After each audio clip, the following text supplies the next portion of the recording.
죽임을 당한 그들의 자매 고스비의 사건으로 너희를 유혹하였음이니라.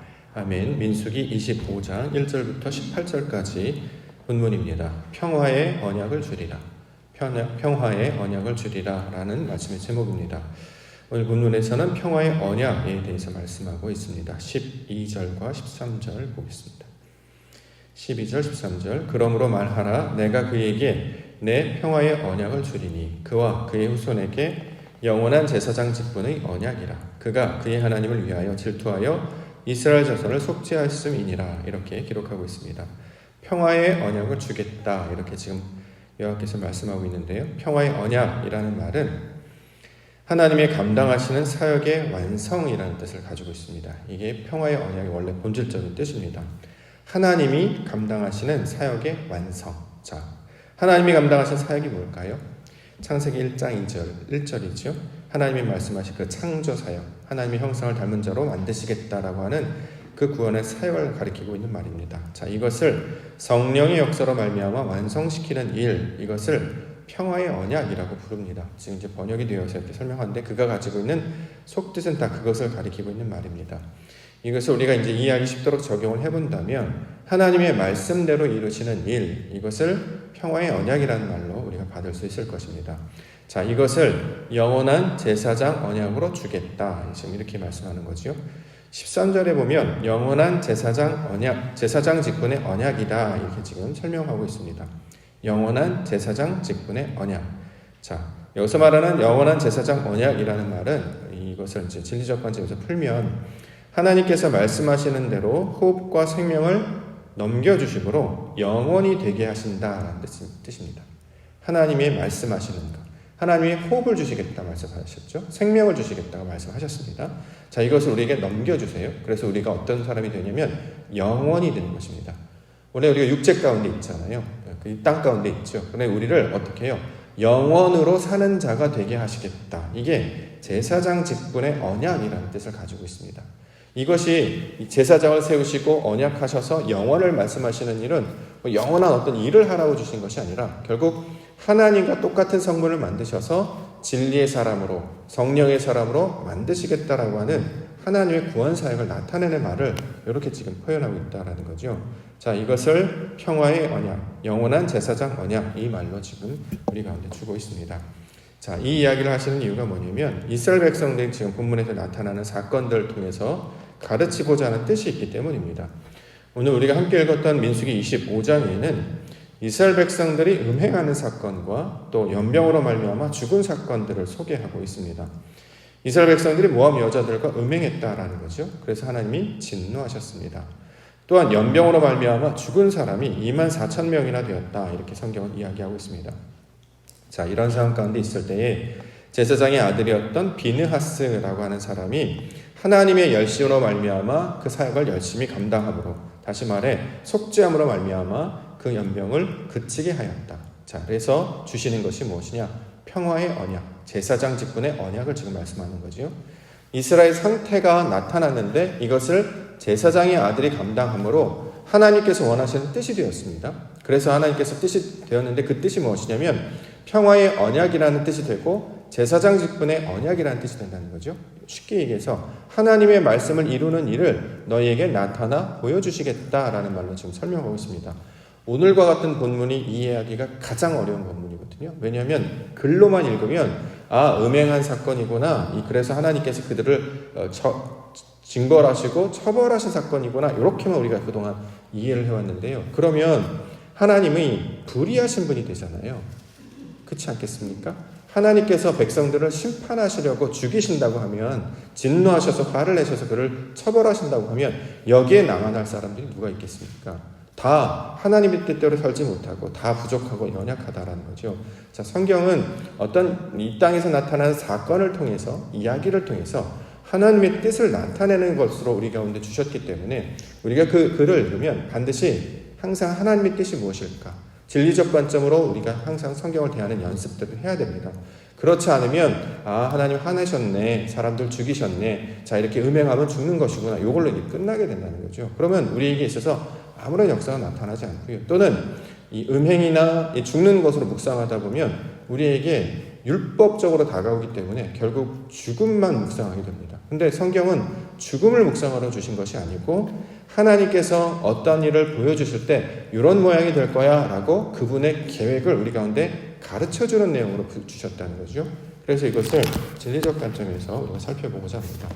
자, 우리가 이제 25장을 이해하려면 22, 23, 24를 이해하고 넘어와야 이게 이제 이해가 된다는 거예요.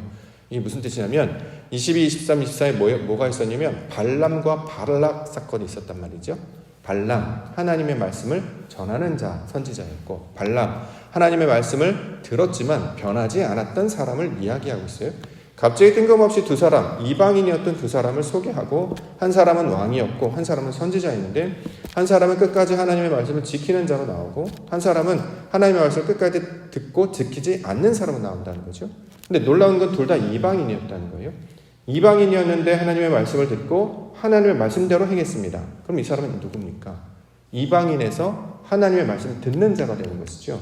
하나님이 원하시는 사람이 되는 것이고, 발락은 이방인 왕이었는데, 모압 왕이었는데 하나님의 뜻을 들었으나 바뀌지 않았어요. 그래서 여전히 이방인의 모습 남아있게 되는 거죠. 자, 이거 두 사람 이야기를 하고 있는 걸 전제로 보고 이 이야기를 들어야 이게 이제 풀리게 되는 거죠. 무슨 뜻이냐면 하나님께서 원하시는 사람이 있고 또 아직 변하지 않는 모습이 있습니다. 발락은 누구를 가리키냐면 변하지 아니하는 이스라엘 백성들을 가리키고 있는 말이에요. 그러니까 여기서 말하는 음행하는 자를 가리킬 때 이스라엘 백성들 이렇게 이야기한다는 거죠. 하나님의 사람과 이스라엘 백성들을 여기에 보면 이제 창으로 찔려 죽였다 이제 이렇게 나오는데, 이게 무슨 뜻이냐면 성경에서 나올 때 하나님께서 어떻게 구원을 이루시는가를 보여주는 사건입니다. 발람과 발락은 서로 따로따로 이야기를 하는 게 아니라 이 두 사람이 하나가 되어야 하나님의 뜻이 이루어지게 되는 거예요. 다시 말해서 이방인이었던 자가 말씀을 만나서 발람이 됐잖아요. 하나님의 사람이 됐잖아요. 마찬가지로 발람과 발락은 원래 한 가지 이야기를 우리에게 들려주시는 거거든요.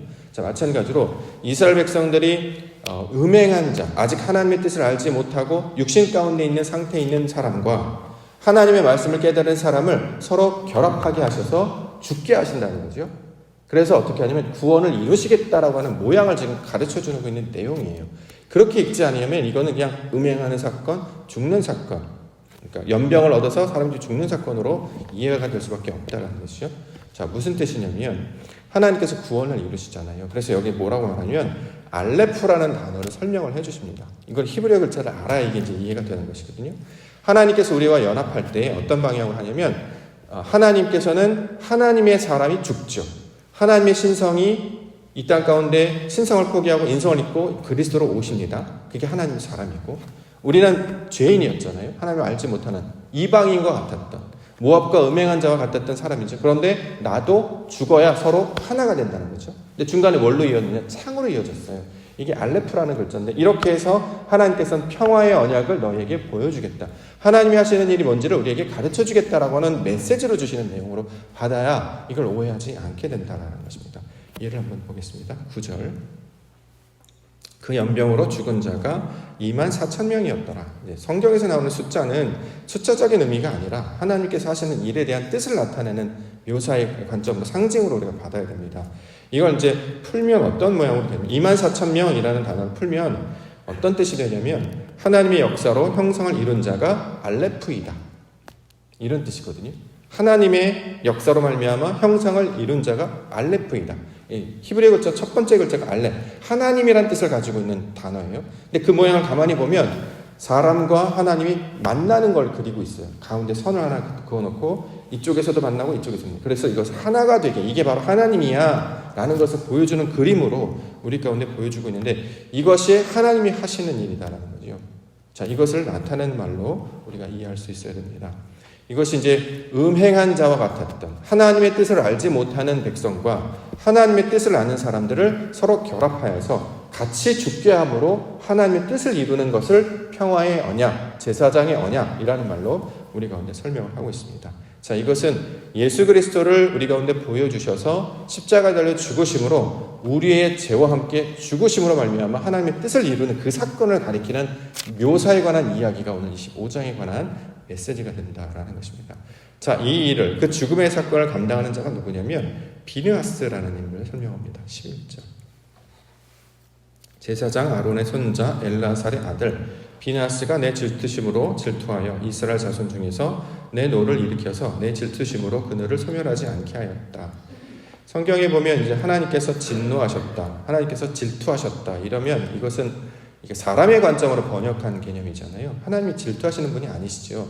원래 의미는 무엇이냐면 하나님의 열심이라는 뜻입니다. 하나님께서 자신의 일을 성실하게 감당하는 그 모양을 열심이라고 얘기해요. 그렇죠. 하나님께서 자신을 착실히 신실하고 진실하게 하시는데 이것을 질투라고 번역을 했기 때문에 사람들이 느끼는 어떤 비교의 대상처럼 설명하고 있는데 그런 의미라기보다는 하나님의 열심이라는 단어로 설명하고 있습니다. 자, 아론의 손자. 아론은 말씀이라는 뜻을 가지고 있었죠. 말씀이 된 자의 상징, 그의 아들이었습니다. 그렇죠? 아들의 아들이었습니다. 또한 엘르아살의 아들, 엘아자르, 하나님이 도우신다라고 하는 뜻의 사람이 또한 열매, 아들이었어요. 그 자가 누구냐? 비느하스라는 인물이 된다는 거죠. 이 사람 누구냐면 제사장 역할을 하는 거예요. 그가 어떤 일을 하냐면 하나님께서 보여주시는 그 성실과 진실과 열심으로 하나님이 원하시는 일을 하였다. 그래서 이것을 지금 본문에서는 내 질투심으로 그들을 소멸하지 않게 하였다 이렇게 이야기하고 있습니다. 그가 한 일은 뭐냐면 13절에 이스라엘 자손을 속죄하였다라는 거죠. 비느하스가 감당하는 일이 속죄하였다는 거예요. 근데 그 속죄의 방법이 뭐냐면 바로 앞구절에 나와 있는 이스라엘 남자와 또 이방인 여자의 그를 창으로 뚫어서 그 둘을 죽게 한 사건을 설명하고 있어요. 비느하스가 바로 그 일을 감당했다는 거죠. 이렇게 얼핏 이렇게 읽어보면 굉장히 잔인하게 보입니다. 남자와 여자가 함께 있었는데 창을 뚫어가지고 그들을 죽였다. 근데 이걸 속죄라고 얘기한다는 거죠. 내용도 되게 이상하잖아요. 남자와 여자. 그러니까 간음을 한 사람은 죽였다는 것인가? 이렇게 우리는 보통 받아들여요. 근데 그런 의미로 주신 것이 아니라 하나님의 사람과 땅의 사람, 하늘의 사람과 땅의 사람이 함께 연합해 있는 것을 하나로 뚫는 것. 이 알레프. 이걸 그리고 있는 말이에요. 자, 하나님의 사람, 그 제사장의 아들, 말씀에 나오는 그 아들, 그 다음에 돕는 자 역할로 오는 그 아들이 그 일을 감당하게 함으로 말미암아 이 하나님께서 원하시는 그 일을 만드신다는 거죠.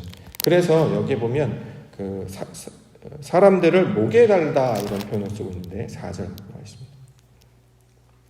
여호와께서 모세에게 이르시되 백성의 수령들을 잡아 태양을 향하여 여호와 앞에 목매어 달라. 그리하면 여호와의 진노가 이스라엘에게서 떠난다. 이제 여기 목매어 달다가 아니고 그냥 달다라는 단어예요. 그냥 달아놓다 이런 뜻인데 이걸 의역해서 지금 목매어 달다라는 거거든요.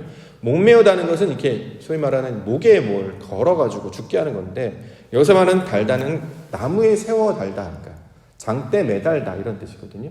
그러니까 여기에 보면 지휘관들 나왔는데 수령들 이런 나왔는데 머리 된 자를 어떤 기둥에 달아서 죽게 함으로 하나님의 뜻을 이루시겠다라고 하는 그림을 지금 우리가 일단 보여주시는 거예요. 누구를 가리키는 말이 되겠습니까? 예수 그리스도를 가리키는 말이 되겠죠. 그 머리에 해당하는 자가 예수 그리스도시기 때문에 지금 민수기 25장에서 나타난 말은 자, 발람과 발락 사건을 보았느냐? 이 사건이 하나를 가지고 하나님의 뜻을 이룰 건데 그 뜻은 아버지께서 원래 창세기 1장 1절에 말씀하셨던 태초에 하나님의 천지를 창조하셔서 하나님의 형상을 이루시는 일을 해나갈 거야. 그런데 그 일을 어떻게 해나갈 거냐면 이러한 모양으로 해나갈 거야. 백성들은 하나님을 알지 못하는 땅의 사람이었고 하나님께서 보내주신 자는 하늘의 사람이었어. 근데 둘이 연합해야 된다는 거죠. 근데 이게 부정하게 본다는 거예요. 왜냐하면 우리가 이것을 눈으로 보면 세상의 교훈이나 세상의 정서를 이해하기 때문에 이걸 부정하게 본다는 거죠.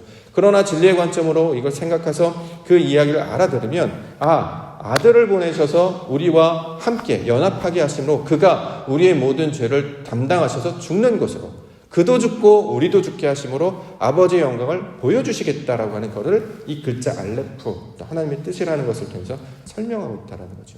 이것이 무엇이냐? 하나님이 이루실 사건을 25장에서 지금 말씀하고 있는 것입니다. 그래서 26장을 넘어가게 되면 인구조사 이야기가 나오는데 그 다음부터는 제사 드리는 법에 대해서 이렇게 쭉 나와요. 갑자기 뜬금없이 사람들을 죽였다 이런 말이 아니고 하나님께서 말씀하신 그 영광의 내용이 무엇인지를 가르쳐주고 있는 내용입니다. 민수기가 바로 그런 내용이잖아요. 그래야 하나님이 우리에게 어떤 분이시냐면 그분은 열심히 자신의 것을 계속 설명을 해주시는 거예요. 알아들으라고. 내가 너희들을 위해서 계획을 갖고 있는데 이런 방법이 될 거야. 그러니까 너희도 영적인 죽음을 감당을 해야 하나님의 뜻을 이룰 수 있게 되는 것이야. 그래야 하나님과 연합한 자가 돼. 아버지의 형상을 얻으려면 내 육신의 것이 다 죽어지고 하나님과 연합한 자가 돼야 돼. 이걸 계속해서 가르쳐주고 있는 거죠. 근데 그걸 이야기를 푸니까 이런 모양으로 푼다는 거죠. 이걸 만약에 진리 관점으로 설명하지 않으면 이스라엘 백성들이 마치 음행하는, 사람들이 생각하는 그런 음행의 방법으로 잘못하여서 죽임당했다. 하나님께서는 처벌하시는 분이고 이스라엘 백성들은 잘못하는 관점으로만 설명이 되기 때문에 더 나아가지 못한다는 거죠. 하나님은 자신의 뜻을 알려주시는 것에 목적이 있는 거예요. 그것은 무엇이냐? 하나님의 뜻을 이루는 것, 형상을 이루시는 것. 그래서 우리로 하나님의 구원의 그 역사를 소망하게 하신다는 거죠. 우리가 이제 신앙생활을 해요. 그럼 어떻게 되냐면 우리가 나타나는 땅의 기질과 성질들이 있잖아요. 이제 그런 것들이 나타나게 됩니다. 말씀을 통해서 나타나게 돼요. 그럼 말씀으로 말미암아 하나님의 진리의 말씀이 들어오면 우리 안에 저 밑에 기저에 깔려있던 그 더러운 것이 떠오른다고 했잖아요. 이걸 부정하다라는 개념을 살펴봤죠. 그래서 이것을 뭐라고 얘기하면 본문에서 연병이라고 말로 설명하고 있는 거예요. 어저께 봤던 전염병은 말씀이라는 단어였고 본문에 나타난 연병이라고 하는 것은 우리 안에 부정하게 여겨서 이것들을 깨닫게 하는 그런 역할을 하는 것을 가리키고 있는 말이거든요. 역시 여기도 연병도 말씀이라는 뜻을 가지고 있는데 그래서 내 부정한 것이 계속 떠오르게 됩니다. 그러면 이것을 예전에 이걸 나쁘다라고 생각하지 않았는데 이제 부정하게 여기면 어떻게 됩니까? 이것을 쓸어버리게 되잖아요. 근데 그냥은 쓰러지지가 않고 하나님께서 주신 그 말씀과 부착해야 돼요. 내 진리의 말씀, 하나님 주신 말씀을 부착하여서 이걸 내 것으로 받아들여야 내 것이 죽고 하나님의 것이 내 안에 이렇게 적용이 되어서 살아가게 된다는 거죠. 이걸 가리켜서 평화의 언약, 제사장의 언약 이렇게 부르고 있는 거예요. 그래서 어떻게 살아가냐? 영원으로 살게 하려고 이러한 일들을 펼치시는 거야. 이렇게 바라봐야 된다는 거죠. 그렇게 되지 않으면 막 이 땅에 뭐 도덕적, 윤리적, 간음했다, 음행했다 이렇게만 설명하면 하나님의 뜻을 아는 데까지 다다르지 못합니다. 그러면 생명의 말씀이 되지 못한다는 거죠. 그래서 이것을 고스비 사건이라는 말로 지금 설명하고 있습니다.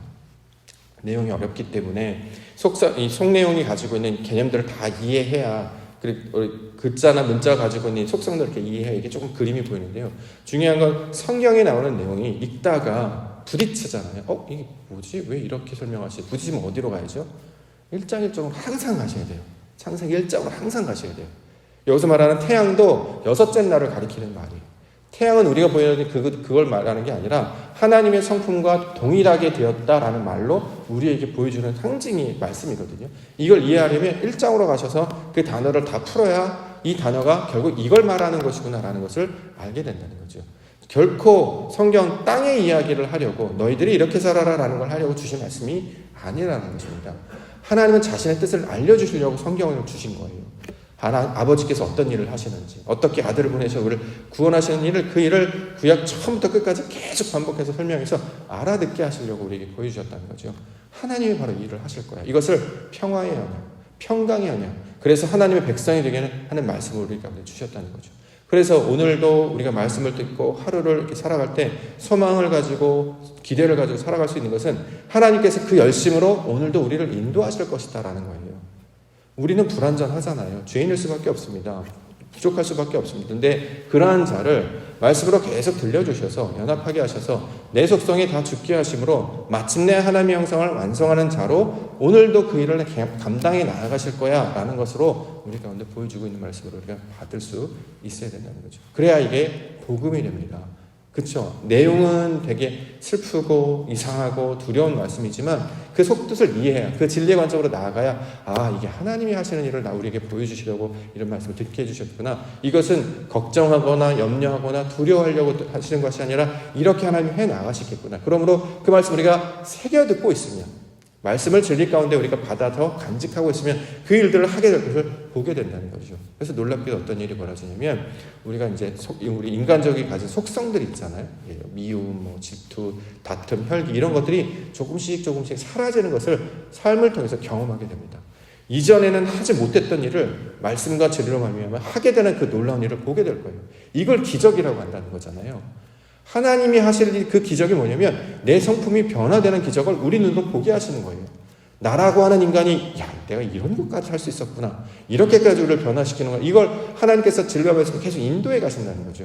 그거를 평화의 언약, 제사장의 언약. 그래서 영원으로 너희를 만들 거야 라고 하는 계획이 되고 있습니다. 그러니까 오늘 하루도 기대가 되지 않겠습니까?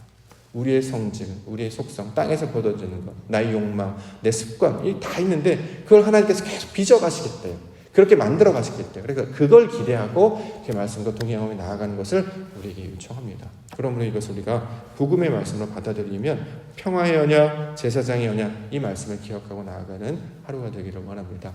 하나님이 이루실 줄 믿습니다. 그 말씀대로 그가 선포하신 창세기 1장에 그 선포하신 모든 말씀대로 우리를 그렇게 조금씩 만드시고 조성하셔서 하나님과 결국 연합한 자가 되게 해주실 줄 믿습니다. 그 형상을 기대하심으로 하나님의 은혜 가운데 살아가시는 믿음의 하루 되시기를 주의 이름으로 간절히 축원합니다. 기도하겠습니다.